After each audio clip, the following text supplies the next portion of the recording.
ल आज इन्डक्सन चुलो मर्मत गरौँ है त। यो इन्डक्सन चुलोमा एक खालको अनौठो रोग छ। यसमा भाँडो हालिसकेपछि र पावर बटन प्रेस गरेपछि र अब म फङ्सनको बटन प्रेस गर्छु है। फङ्सनको बटन प्रेस गर्ने बित्तिकै E7 लेखेर चाहिँ बिप साउन्ड आउँछ। अब यसको समाधान के होला त? आउनुहोस् हेरौँ है त। यो प्रब्लमलाई सोल्भ गर्नको लागि मैले इन्डक्सन यहाँ खोल्न गइरहेको छु। सबै स्क्रु ओपन गरिसकेपछि माथिपट्टि ग्लास म यसको यसरी निकाल्छु है त। यसरी हेर्दा यो चुलोको भित्र सबै कुरा फ्रेसै देखिरहेको छ। सबै फ्रेस देखेर के भयो त? यसमा प्रब्लम त E7 को छ, हामीलाई समाधान गर्नु छ। अब म यो माथिपट्टिको कोइल निकाल्न गइरहेको छु।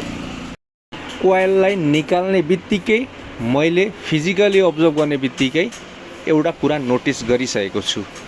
के नोटिस गरिसकेँ भन्दाखेरि यो इन्डक्सन चुलोको यो प्लेटमा चाहिँ यो क्यापासिटर चाहिँ जो म देखाइरहेको छु तपाईँलाई, यो चाहिँ फुलिसकेको छ अर्थात् खराब भइसकेको छ।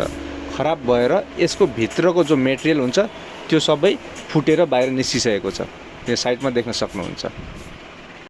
अब खराब भएको क्यापासिटर निकाल्नको लागि म यो बोर्डमा लागेको सबै स्क्रुहरू निकाल्छु र इन्डक्सन चुलोबाट यो बोर्डलाई सेपरेटली अलग्गै निकाल्छु।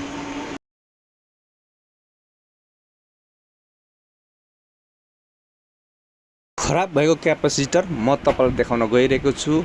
यसको माथिबाट हेर्दा यस्तो देखिरहेछ र अब यसको तलपट्टि हेर्नुहोस् है, ब्याक साइडमा हेर्नुहोस् त, यो फुलिसकेको छ र यसको भित्रको जो मेटेरियल हुन्छ त्यो पनि लिकेज भएर फुटेर बाहिर निस्किसकेको छ है।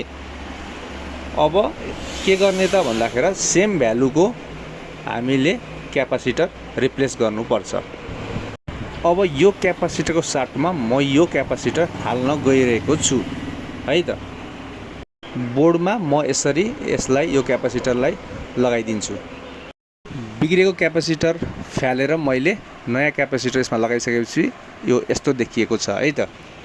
अब एकचोटि यसलाई चेक गरौँ यो प्रब्लम सोल्भ भयो कि भएन। E7 वाला मैले अन गरिसकेको छु। यता अब अन गरेँ है। फङ्सनको की प्रेस गर्छु र माथिपट्टि भाँडो राख्छु र हेर्नुहोस् त यहाँ 15,000 लेखेर वाट देखाइसकेको छ, अर्थात् यो चलिसकेको छ है।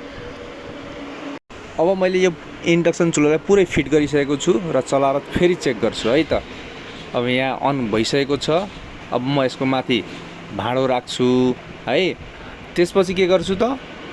अन गर्छु र फङ्सनको की च्याप्छु है।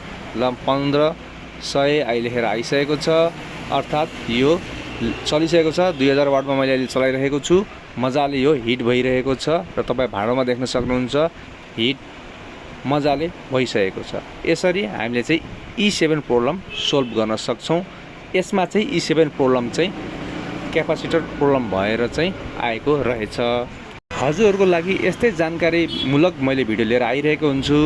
साथ दिनुहोला, आइडीलाई फलो गर्नुहोला। Thank you.